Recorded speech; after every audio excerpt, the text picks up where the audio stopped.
From art portfolios to video assignments, different assessments require different file formats to be uploaded. To achieve assessment excellence, modern learning platforms must enable learners to submit answers in a form that best meets their needs. In this video, we're going to focus on one of Learnosity's most versatile question types and demonstrate how it gives our customers the ability to deliver a more flexible assessment experience.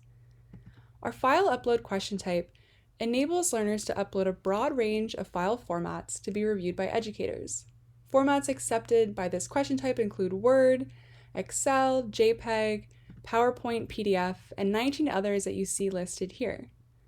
But you're not just limited to this list. If you need learners to upload a file type outside of our existing options, you can still upload non-supported formats by compressing files using the zip format.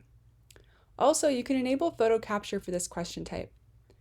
This means learners have the ability to capture and upload an image directly to their assessment from the device's web camera. If you have any questions about our file upload question type, you can email marketing@learnosity.com for more details.